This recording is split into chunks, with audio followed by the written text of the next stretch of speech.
नमस्कार, आप देख रहे हैं आई इंडिया और मैं हूं डॉक्टर पंकज सिंह गौर। आज आई इंडिया के स्टूडियो में खास मेहमान आए हुए हैं। आप सभी का परिचय कराते हैं और आपके अंदर इस बात की कौतूहल होगी कि आखिर ये दोनों खास महिलाएं क्यों हैं। तो आज हम बताएंगे। दरअसल आज जो है कैंसर रोगी कल्याण दिवस है। ऐसे मौके पर ये दोनों महिलाएं कैंसर से जंग लड़कर मुख्य धारा में आई हैं। ये अपने आप में प्रेरणादायक है। समाज के लिए इनका संदेश आने वाले दिनों में बहुत कुछ काम आने वाला है। तो परिचय कराते हैं। हमारे बगल में बबीता सिंह गौर हैं, जो गृहिणी हैं और साथ ही आई इंडिया की एंकर भी हैं। उनके बगल में बैठी हुई जो महिला हैं उनको भी आप देख रहे होंगे और उनके बारे में भी बताते हैं। वो विनीता किशोर हैं। ये भी कैंसर से जंग लड़कर आपके सामने बैठी हुई हैं।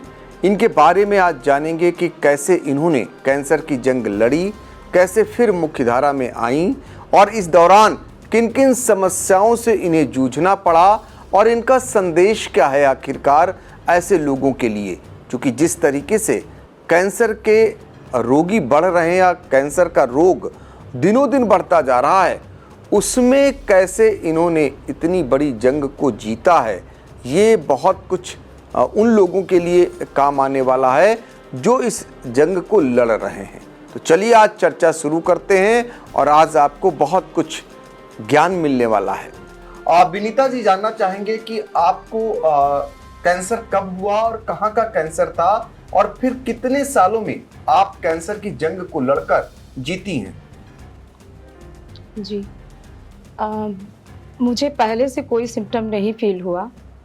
बस हल्का सा मुझे कुछ साइज़ में चेंजेस हुए, जिसको देखकर मैंने डॉक्टर से संपर्क किया तो उन्होंने मेरे कुछ टेस्ट करवाए, जिसमें पहले टेस्ट में तो उन्हें मतलब संदेह हुआ कि हो सकता है। उन्होंने पूरी तरह से नहीं उन्होंने कंफर्म किया कि आपको कैंसर है। उसके बाद में उन्होंने मुझे दूसरे डॉक्टर के पास भेजा, डॉक्टर खैरे मेदांता के हैं। तो उन्होंने मेरे कई टेस्ट करवाए, बायोप्सी करवाई और भी कई टेस्ट थे।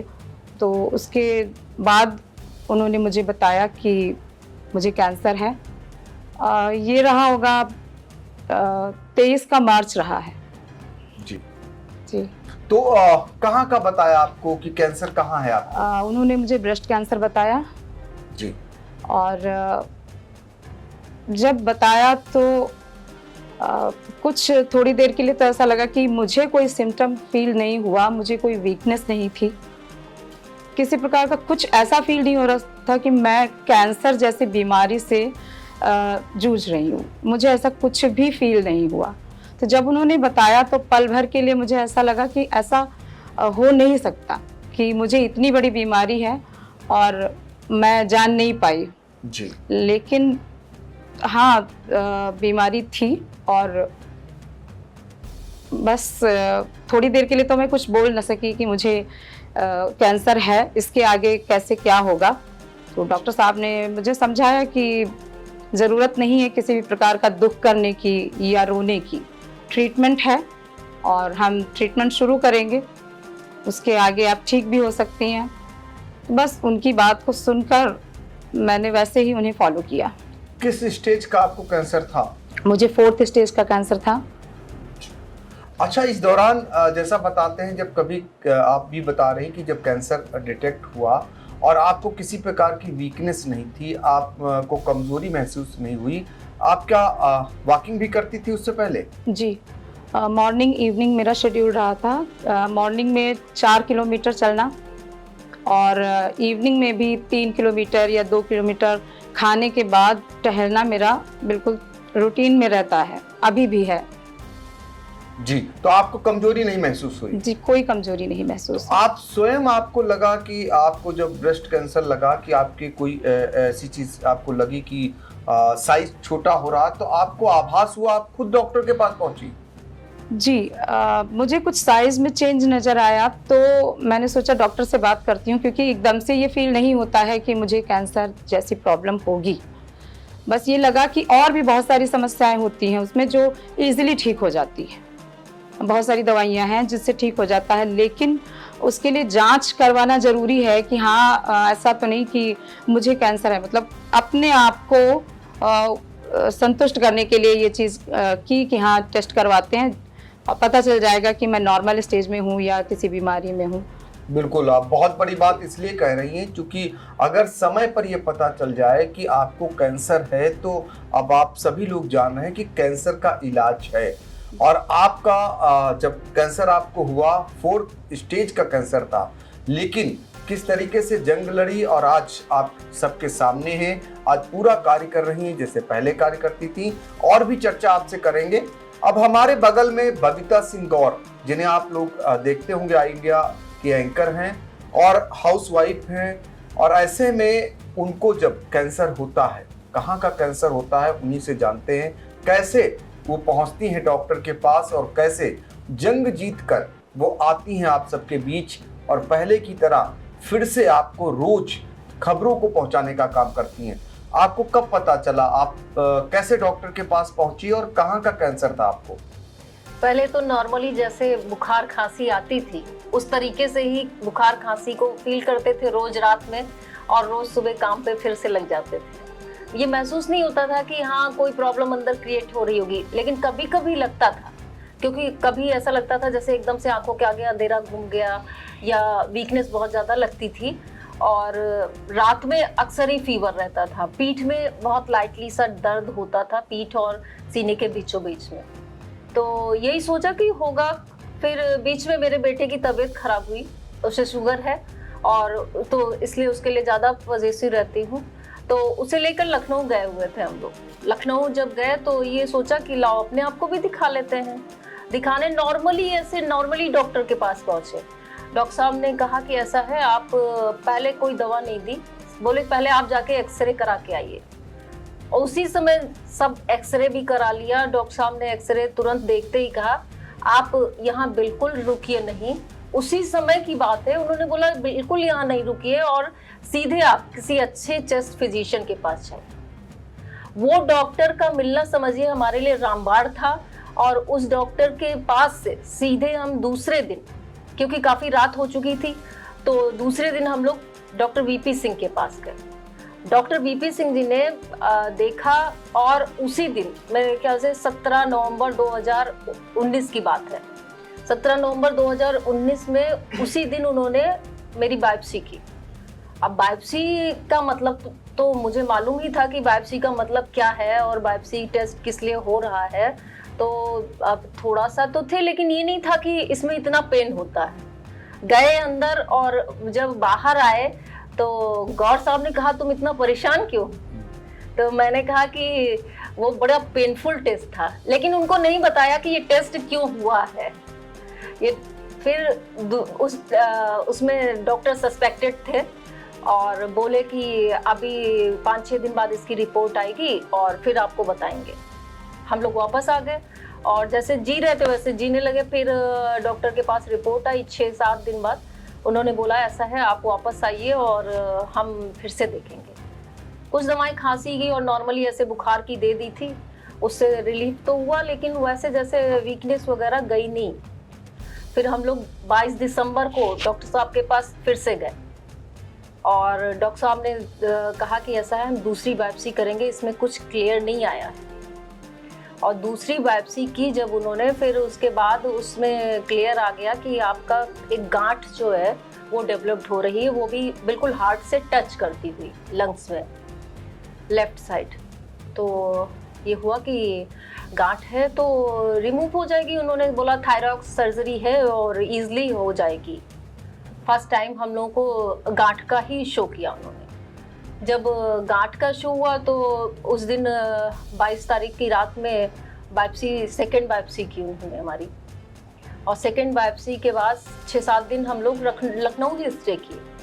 लखनऊ स्टे करने के बाद जब फिर से उन्होंने 1 जनवरी को बोले कि पेट कराना है, जो सस्पेक्टेड है रिपोर्ट वो ज़्यादा ही है और हमें पेट कराना है।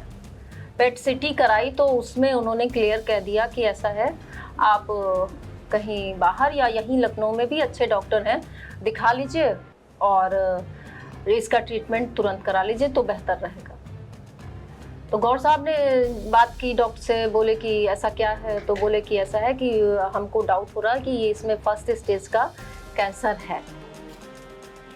तो अब गौर साहब का परेशान होना लाजमी था और हम जो थे थोड़ा सा वैसे थे, लेकिन मनोबल डाउन नहीं होने दिया मैंने अपना। इसमें मेरे ख्याल से कैंसर या कोई भी रोग हो, उसमें मनोबल डाउन नहीं होने देना चाहिए रोगी को, और मैंने अपना मनोबल नहीं डाउन होने दिया। हम लोग SGPGI गए। SGPGI में डॉक्टर ने देखा और सारी रिपोर्ट्स देखी, कुछ टेस्ट भी कराए उन्होंने, पूरा दिन लगाया और बोली ऐसा है कि आप लोग मंडे को आ जाइए, एडमिट करेंगे और पेशेंट की कीमो स्टार्ट करेंगे। अब वहाँ से हम लोग थोड़ा सा टाइम लेके बाहर निकले और बाहर आए, मैं फर्स्ट डे रोई और बोली इनसे, गौर साहब से, कि ऐसा है मैं कीमो नहीं कराऊंगी चाहे मर भले जाऊं। यही सेंटेंस थे मेरे उस दिन। तो गौर साहब ने बोला कि ऐसा है कि एक डॉक्टर से नहीं खत्म हो जाती बात, हम लोग आगे भी जाएंगे और तुम्हें जितना अच्छा से अच्छा होगा इलाज कराएंगे, इतना परेशान नहीं होते। हम लोग घर आए और फिर उसके बाद दिल्ली बात हुई और दिल्ली में ये भगवान की कृपा ही कहिए कि हमें डॉक्टर अच्छे से अच्छा मिलता गया और इलाज बेहतर मिलता गया, जो आज आपके सामने हंसते मुस्कुराते बैठे हुए हैं। बिल्कुल। तो देखिए, अलग अलग कैंसर से जो जिन लोगों ने जंग जीती है उनसे चर्चा कर रहे हैं। किसी को ब्रेस्ट कैंसर था, किसी को चेस्ट कैंसर था, यानी लंग्स में था, लंग्स में। तो ऐसे में अपने आप में अलग अलग तरीके के कैंसर आप देख ही रहे हैं कि किस तरीके से कैंसर के रोगी बढ़ते जा रहे हैं। हालांकि अब इलाज भी संभव है, बशर्ते अगर समय पर ये पता चल सके और समय पर उचित इलाज हो सके। तो अलग अलग अस्पतालों में अलग तरीके का इलाज भी होता है, महंगा इलाज भी होता जा रहा है। ऐसे में आपके सामने ये दो ऐसी महिलाएं जो समय रहते ये पता चल सका इनका कि कैंसर है और सही जगह इनका इलाज हो गया और आपके आज सामने है, पहले की तरह ही काम करती हुई नजर आ रही। विनीता किशोर जी, हम जानना चाहेंगे आपसे कि आपका अब तो कैंसर लगभग ठीक की ओर बढ़ रहा है। ऐसे में अब आप पहले की तरह फिर से काम करने लगी अपने? जी, मैं पहले की तरह पूरी तरह से अपने काम पर लौट चुकी। कामों को अगर जाने, खबर है आपके बारे में जानकारी जो मुझे है वो आप बच्चों को पढ़ाने का भी काम करती रही हैं। अब अगर देखा जाए तो आप कौन कौन से ऐसे कार्य कर रही हैं और अन्य महिलाओं के लिए एक सीख है, एक सबक है, या यूं कहिए संदेश है?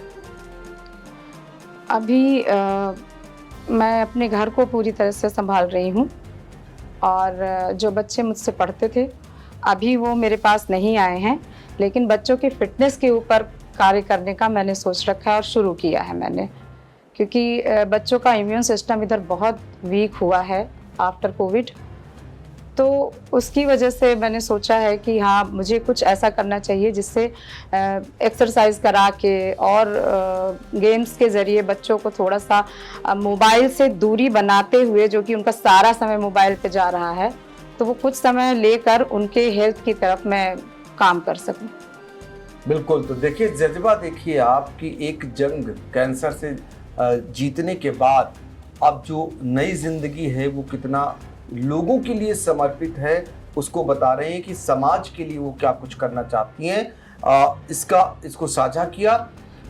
बबीता सिंह गौर, आपसे जानना चाहेंगे, आपको तो लोग देखते हैं टीवी पर, इसके अलावा बहुत सारे ऐसे कार्य हैं, उसको कितना बेहतर करती हैं वो भी ज़रा बताइए, और इस कार्य को जो कर रही हैं समाचारों को आगे करने क्या कुछ इरादा है? पहले तो बताएंगे कि मेरे बेटे को शुगर है, तो उसका रूटीन जो है सबसे अलग है क्योंकि वो स्पेशल है। तो उसके रूटीन को साथ लेके घर, मेरी जॉइंट फैमिली है, जॉइंट फैमिली को साथ लेके, सबसे छोटे हैं तो सब कुछ लेके चलना पड़ता है, ब्रेकफास्ट से लेके डिनर तक सब कुछ करना पड़ता है। तो अपने कामों को ध्यान में रख के और इसको खबरनामे को स्पेशल जगह दे के तब चलती हूँ। अपनी तैयारी दोपहर में एक माइंड सेटअप करती हूँ कि ये ड्रेस पहननी है, ये करना है, और इसको एक तरीके से कहिए तो मेरा पहलू बिल्कुल अलग हो गया है जब से खबरनामा जिंदगी में आया है। इसके लिए बहुत शुक्रगुजार हूँ कि गौर साहब ने इसकी अहमियत दी कि बबीता सिंह गौर बने। तो बहुत बहुत धन्यवाद आपका भी गौर साहब। बिल्कुल। मेरा अगला सवाल विनीता किशोर जी से ये है कि जो कैंसर पीड़ित हैं या समाज के अन्य महिलाएं हैं, उनके लिए आपका क्या संदेश है? जैसे ही कैंसर जैसा नाम आता है किसी भी परिवार में कि किसी को कैंसर हो गया है, तो उस घर के लोग नर्वस हो जाते हैं और जो मरीज होता है उस पर क्या बीत रही होती है शायद वही जानता है। मरीज को क्या करना चाहिए और परिवार के लोगों को क्या ध्यान रखना चाहिए? मरीज को पहले तो अपनी हिम्मत बना के रखनी है कि हाँ, मुझे इस बीमारी से लड़ना है, निकलना है, अपने बच्चों के लिए, फैमिली के लिए, अपने लिए। और ज़्यादा से ज़्यादा जब बीमारी का टाइम चल रहा है, ऐसे पेशेंट के पास उन लोगों को नहीं आने देना चाहिए जो उनका मॉरल डाउन करते हैं, जो उन्हें तरह तरह की कहानियाँ बताकर उन्हें बताते हैं कि उन्हें ऐसा था, वो नहीं रहे। इस तरीके के लोगों का आसपास आने से मरीज अपने आप में टेंशन में आ जाता है कि हाँ, कहीं ऐसा तो नहीं मेरे साथ भी आगे यही होने वाला है। तो सबसे पहले तो ऐसे लोगों को जो मॉरल डाउन करते हैं उन्हें दूर कर देना चाहिए। बाकी परिवार वाले तो साथ देते हैं, उन्हें ज़्यादा से ज़्यादा पॉजिटिव बातें करनी चाहिए। पेशेंट को बिल्कुल ऐसा नहीं लगना चाहिए कि वो अकेला है, वो किसी बीमारी का सामना कर रहा है। हर पेशेंट कीमो के बाद उसको एक डिप्रेशन भी आता है। मुझे ऐसा फील हुआ जैसा कि मुझे डिप्रेशन हुआ, लेकिन बातों ही बातों में, जैसे घर में शेयरिंग होती है बातों की, बच्चे हैं, हस्बैंड हैं, तो उनके बातों से मनोबल बढ़ता है।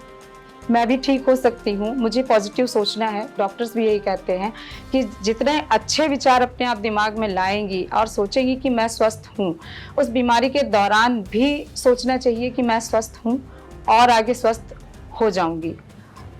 ज़्यादा से ज़्यादा पॉजिटिव सोच पर ही फोकस रखना चाहिए। ज़्यादा से ज़्यादा निगेटिव बातें जितनी हैं वो सब दूर करनी चाहिए। तो देखिए, ये विचार आपके जीवन में काम आने वाले हैं, इसीलिए आज हमने उन महिलाओं को बुलाया जो वाकई में समाज के लिए प्रेरणादायक हैं। और आपका मानना है कि अगर व्यक्ति को इस प्रकार का रोग हो जाता है तो पॉजिटिव सोच वाले लोग ही उनके आसपास होने चाहिए। अच्छे विचार रखें, हिम्मत रखें, तभी आगे जो जंग है वो जीती जा सकती है।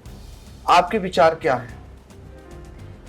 सेम विचार ही कहेंगे कि नेगेटिव ऊर्जा वाले लोगों को दूर रहना चाहिए ऐसे लोगों से, और पॉजिटिव जितना अच्छी बातें आप कर सकते हैं, जितने अच्छे थॉट्स आप सुन सकते हैं, उतना अच्छा सुनना चाहिए और उसको फॉलो करना चाहिए।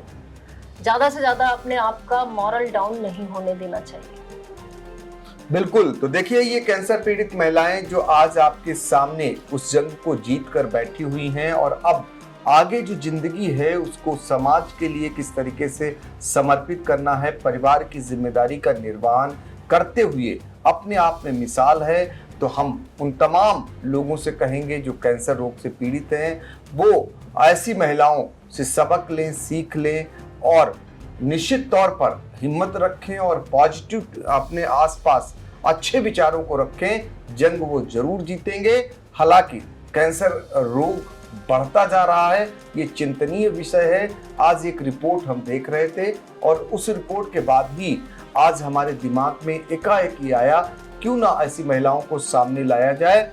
आपको बता दें, कानपुर से ये रिपोर्ट्स है जिसमें 9 बार एक व्यापारी हैं, उनको 9 बार कैंसर होता है और 9 बार वो जंग जीतते हैं और आज वो समाज के लिए प्रेरणा बने हुए हैं। तो हम आप सभी से यही कहेंगे कि निश्चित तौर पर बीमारी कितनी ही बड़ी क्यों ना हो, अगर हिम्मत है आपके अंदर, उसको बरकरार रखते हैं, जज्बा है, तो निश्चित तौर पर उस बीमारी हारेगी और आपका जज्बा, आपकी हिम्मत जीतेगी। आप सब लोग जुड़े, आप सभी का बहुत बहुत धन्यवाद।